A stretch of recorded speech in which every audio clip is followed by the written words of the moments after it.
Hello दोस्तों, welcome back to my YouTube channel. I hope आप सब अच्छे होंगे। आज का टॉपिक है electric field intensity due to a infinitely line of charge wire. ये क्वेश्चन 2026 के UP board class 12th first chapter electrostatics से है और बहुत ही महत्वपूर्ण डेरिवेशन है ये। और हर बार पूछा है एग्जाम में, 25 पूछा है, 24 पूछा है, 26 में भी पूछने की आशा है। तो चलिए इसका डेरिवेशन देखते हैं। चलिए चलते हैं। यहाँ पे लिखा गया है Consider an infinitely long straight thin wire having linear charge density lambda। तो हम यहाँ पर एक थिन वायर मान लेते हैं जिस पे हम पॉजिटिव चार्ज से भरा हुआ है और इसका डेंसिटी कितना है, लैम्डा है। Let a point P at r distance from wire. Wire से आर डिस्टेंस पर है। We have to calculate electric field intensity at point P। हमको यहाँ पर P एट पॉइंट P पर इलेक्ट्रिक फील्ड इंटेंसिटी कैलकुलेट करना है। नीचे देखिए, consider a Gaussian surface in the form of cylinder having length L and radius R। हमने यहाँ पर देखिए एक गासियन सरफेस कंसीडर किया है जिसका लेंथ L है और रेडियस R है। इन द फॉर्म ऑफ सिलेंडर के फॉर्म में है। देख लीजिए आप लोग, ये दो और ये एक सिलेंडर के फॉर्म में है। तो late three surface S1 S2 S3।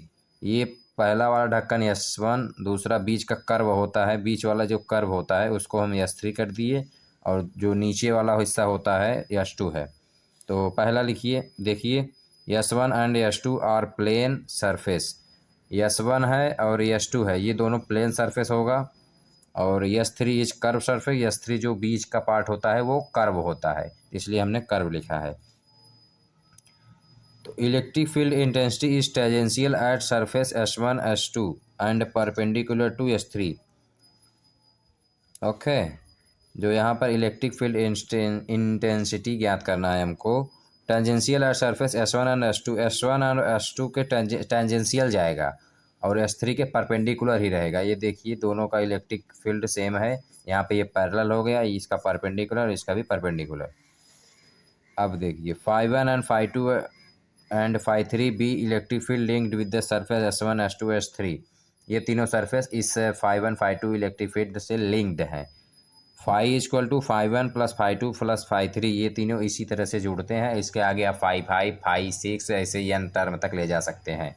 इसके आगे आपको करना है phi equal to integration EdS।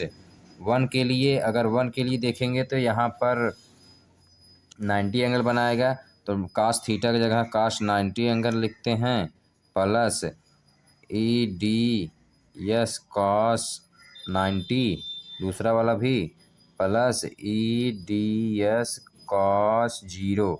ये क्यों लिखा गया है, ये देखिए, ये वेक्टर जो एरिया वेक्टर है और इलेक्ट्रिक फील्ड का जो एंगल है वो 0 डिग्री है, और एरिया वेक्टर और इलेक्ट्रिक फील्ड का जो एंगल है वो 90 एंगल है। ये देखिए इसका भी 90 एंगल, इसलिए हमने यहाँ पर cos 90 या cos 0 लिखा है। अब इन दोनों का वैल्यू अगर हम देखें, फाई इक्वल टू cos 90 का वैल्यू 0, तो सब 0 हो जाएगा, cos 90 0 हो जाएगा और इसी का बचेगा EdS बचेगा। cos 0 का 1 होता है। तो आगे क्या होगा, हमको फाई बराबर इलेक्ट्रिक फील्ड और एरिया मिल गया है। तो हम ये एरिया, हम वही जो सरफेस हम माने थे, कंसीडर किए थे, इसी का एरिया चाहिए।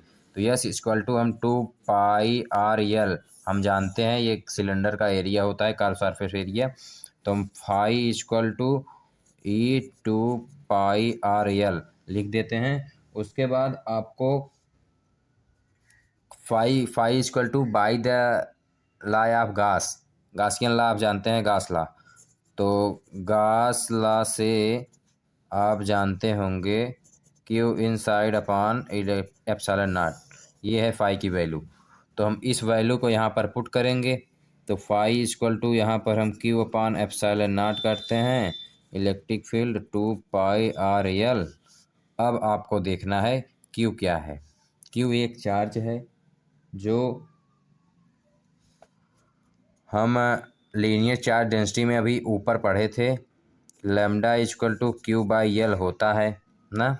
तो हम यहाँ से अगर Q के मान निकालें तो लैम्डा L निकलेगा। ओके।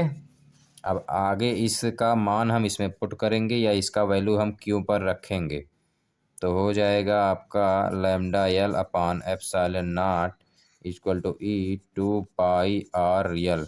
इसको इतना जो नीचे लाएंगे और ई बच जाएगा हमारा, तो ई इधर हो गया, pi lambda l epsilon naught two pi r l, l से यल कैंसिल हो जाएगा।